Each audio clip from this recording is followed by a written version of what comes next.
So I want to welcome everybody to From the Desk of the Executive Director, and I am not behind my desk, I'm sitting in front of my desk, but I'm here with Mark and Bonnie Westcott, who are long-term volunteers here and have really been long-term volunteers for a number of years, right? Right. So really happy you're here today. Thank you. And excited to be able to kind of have an opportunity to hear your story, although I've heard some of your story, but to kind of let other folks kind of hear your story of how you ended up here at Back Bay Mission. Okay.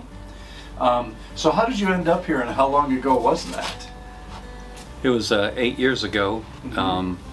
My church in Highland, Illinois, it's a UCC church. That's in northern? 30 miles east of St. Louis. That's right. Southern I Illinois. I still think that's, yeah, okay. And I was thinking of a Highland near Chicago, and that's not it. There's a Highland Park There up is there. a Yes, Highland Park. That's Yeah. right. Yeah. And That's right. so our church was doing, you know, I've always wanted to do mission work, and so the church talked about doing this, and a group got together to go. So I decided to go. Bonnie was working, and I took a week's vacation and came down with the church for the first year. I think there was 12 or 15 of us. It was in August, so it was one of the hotter times. Hot time. Yeah, and we worked on a house just right down the road from the mission house, and you know, it worked for a week. And you know, you come in on Sunday and Monday, you're all go. You can't wait. Then Friday comes and it's done, and then you know, you're on your way back home, and Yeah. and then I did it again the next year, again with the same group. And then when Bonnie retired, we started coming down together. The first couple of years we came down, it was in, one was in April, I think, and one in January. Our church quit doing the mission trips. Yeah. So we called Benji was there at the time, and asked if we could just come just by ourselves and join a church, you know, that's already here. Yeah. And so he hooked us up with a church, and you know, it's worked really well, you know, and we've worked with, you know, quite a few different churches.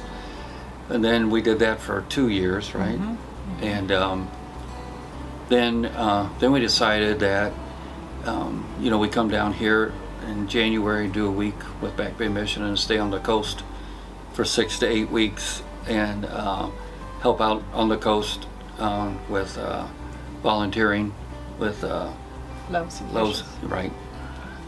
Loaves and Fishes. That has been part of Back Bay Mission. And then we also go to Gulfport and work with Feed My Sheep, which is also another outreach community kitchen serving the homeless.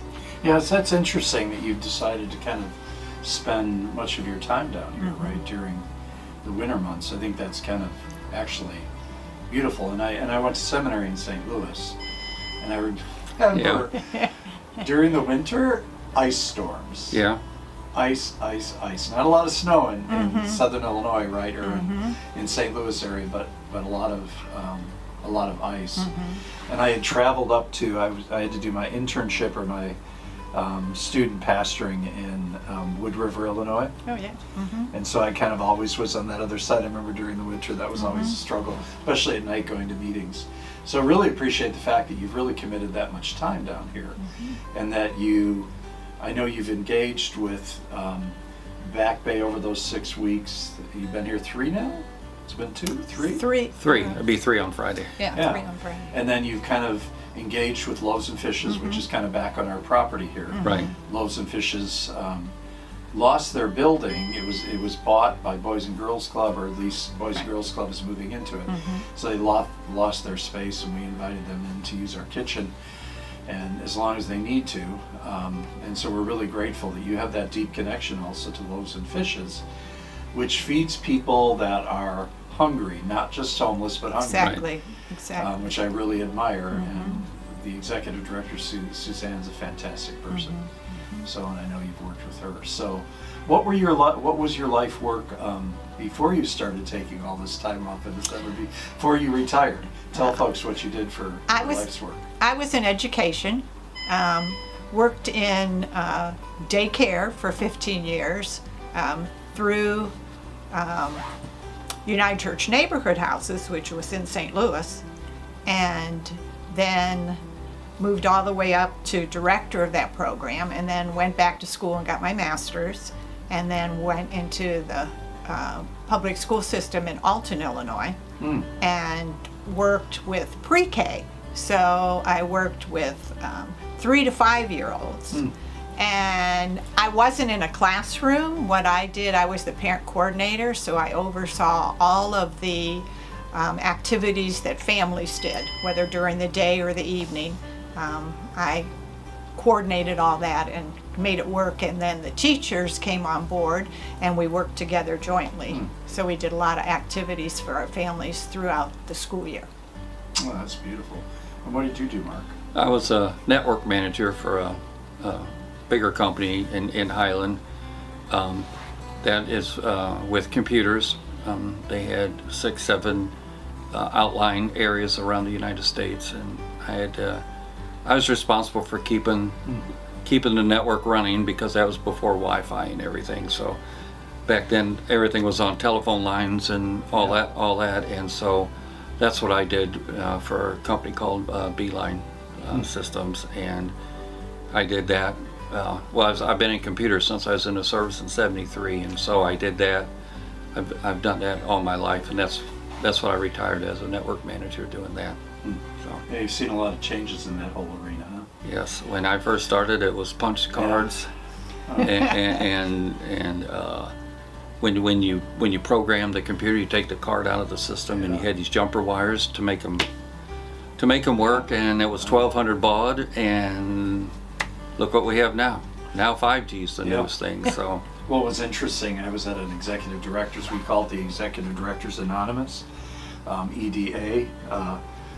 There were about 8 of us that were there, and we were talking about COVID and the kind of myths around COVID, right, and the misinformation, and then we all said, well, we're going to blame it on the information highway. We're going to blame it on social media, right? And we're like, well, but people choose, right, what social media and what news they listen to. So I admire you for doing that work and being really an agent of change, and for you too, working with families and children and kids pre-K. That's pretty amazing. Beautiful work. So what do you find most engaging as you come down here to the coast of Mississippi? I kind of think you might like the coast of Mississippi, right? We do. Come down we here. do. What is it about the coast that you find kind of speaks to you? Well, I love the water. I'm not a swimmer, but I do love the water. And I like winter, but I don't like all the mess that comes with winter. So we come down here and enjoy some warmer weather. Right, I agree. Yeah, I like the warmer weather. There's something really zen Right. about looking across, I guess, the Mississippi Sound, the ocean here, the Gulf of Mexico, because you look over it, right? Right. And you don't see an end to it. Right. And there's something calming and centering and beautiful about that, because they're kind of where you're living in southern Illinois, around the St. Louis area. You've got the Mississippi River, but it's not quite the same. No, You're right. No, Yeah. no comparison. Yeah. And we like it. We like it here too, because we go, I mean, being stationed here, we do a lot of day trips. You know, we can go to Florida for a day, Alabama, you know, and different places like that. So, you know, even though we do a lot of volunteering, you know, we still, you know, get to go see places, and it is warmer here, so. Yeah. And you folks, when you're here, where do you live? We stay in a condo. Well, we're here for a week Right.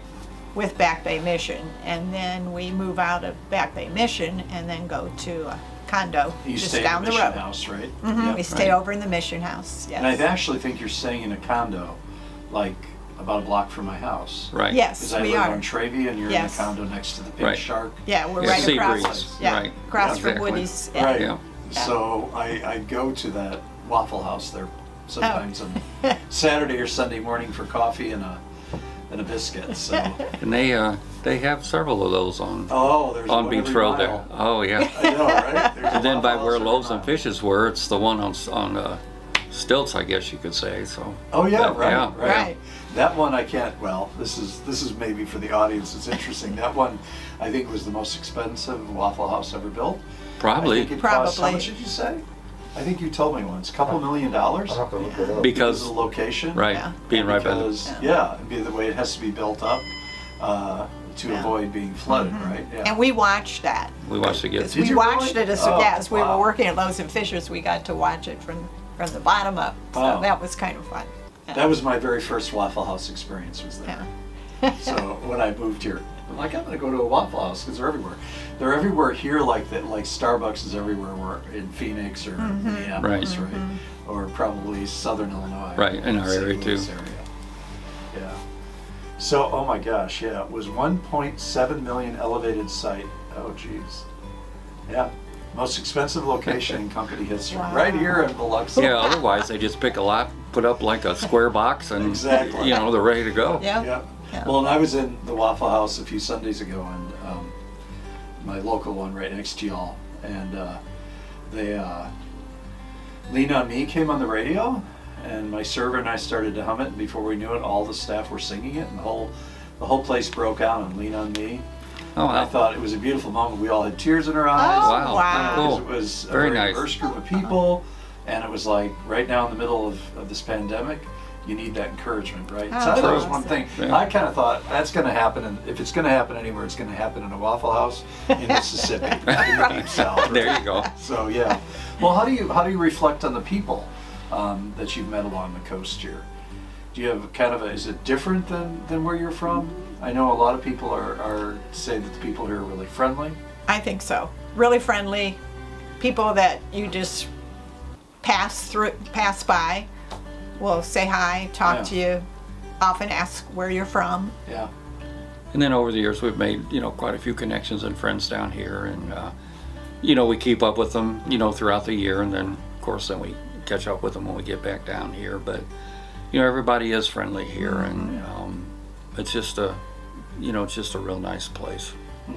So one last question, I guess, is how does coming to Back Bay Mission and to Loaves and Fishes and these feeding programs down here, and how does that feed your soul or your spirit? I think for myself, I came thinking that I was going to help others, which we do. But I found when we left to go home, we had been filled by them. And we just look at people differently, I think, because of our experience down here. Yeah, I agree, you know, with that. And then also we've learned by coming here, getting away from your home and going on a mission trip and working in a different place, you're more focused on what you're doing because you're not worried about your day-to-day you know, situations at home, family, and you know, all that kind of stuff. And so you just come down here with a better attitude, and you do leave, you know, every year we leave more rich than when we came, and as much as we give, you know, we take back so, you know, so much more, you know, and the memories and the connections we've made and the people we've helped, it's just been, you know, it's just so rewarding, you know, to be able to pay it forward, and since we're retired, to be able to work like that. And I know the day that we drive home, it's like, wow, we've got to wait a whole year again before we can come back down. But That's beautiful. That's a beautiful testimony to, like, and it's in the giving that you receive, right? Exactly. definitely. And that's definitely. kind of counterculture, and really counterintuitive to sometimes how we normally live our lives, right? But I think one of the most rewarding things I think we can do is really to give. You're right, because then we receive. Well, I appreciate that. I think that's a great kind of message to close with, and I thank you for being a part of, from the desk of the executive director here in my office. And behind them you see a painting, actually, that was given to me as I was leaving Phoenix. A friend of mine, Silas, painted that for me, so I want to give a shout out to Silas and the cacti. There you go. The saguaro cactus that he has hanging back there. So I appreciate that. So thank you for your time, Mark and Bonnie, and Thank you. for your time here at Back Bay Mission. Thank you. you.